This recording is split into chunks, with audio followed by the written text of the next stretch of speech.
All right, we're back at the board to talk about this LSU defense, but actually in a good way this week, and I didn't really think that that would be possible last Tuesday when we were just really breaking this unit down and what they were doing wrong. But I was really impressed with how they used Harold Perkins in this game and how Brian Kelly says they're going to continue to use him the rest of the year. He's, of course, LSU's star linebacker who is a great pass rusher, but he's trying to develop more into a complete package linebacker this year, which involves coverages and stuff like that. But he's a guy with so much raw athleticism and talent. You can use him in some creative ways. And I've got two examples of that creativity that they used in the Missouri game that really, really helped this defense play well, especially in the second half when they held Missouri to just 14 points, pulled away, and won this game. So here's the first play.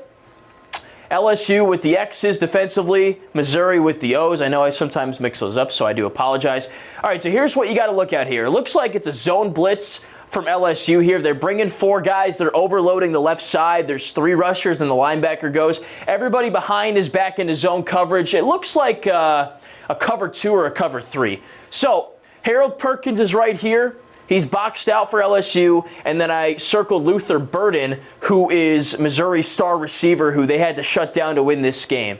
So Perkins lines up off the edge. It looks like he's blitzing, which we know he likes to do all the time. That's not what he does here, though. So snap the football. These guys all run vertical routes. This ball is solely supposed to go to Burden right here, and here's what he does. So he's running kind of an in route to get to this open space right here, which Brady Cook, Missouri's quarterback, thought would be open. So here he goes. It's kind of a skinny post like that.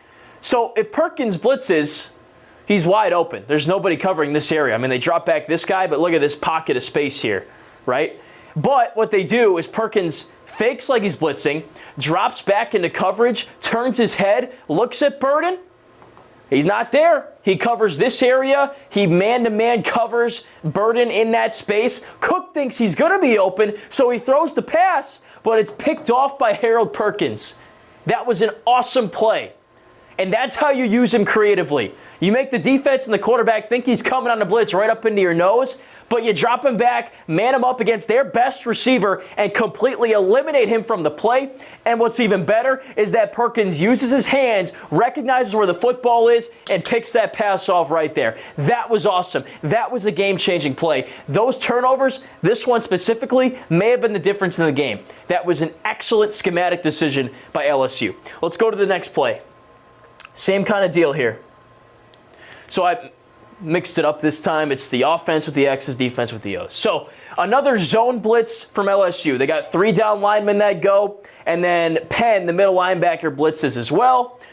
And there's 4 receivers split out for Missouri. So they drop back into zone again. This is more of a cover 2 look. Look at this open space right here. It's not going to be open for much longer. So the guys to watch. Perkins, again, lined up off the edge like you might think he's blitzing. And then the Missouri receiver, I think it was Burden again, one-on-one. So it starts with a motion. He goes to the flat. Yeah, whatever. Snap comes. These guys blitz. These guys drop into zone. And again, they want to attack what they think is this open bracket of space right in here, right? There's nobody covering that zone. So they think, again, Perkins again, off the edge.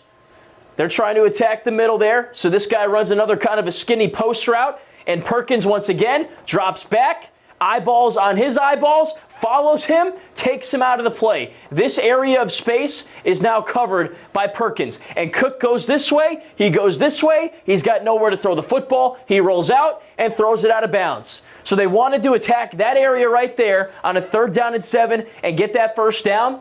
And on film previously, against these coverages, you may have thought LSU would leave that space open, but not anymore when Perkins is dropping back when you think he's blitzing and stopping that pass. And it's hard as a quarterback to know when he's coming. You've got 2 or 3 seconds to figure it out, to dissect it, because Perkins is so fast that by the time you figure out if he's blitzing or dropping back into zone, if he's blitzing, you're already on the ground. And LSU, Brian Kelly said on the Paul Feinbaum show that they're shifting fully to a 4-man down front. So they're going to load up this line every game this season and make the quarterback think, is Perkins coming or is he dropping back into zone?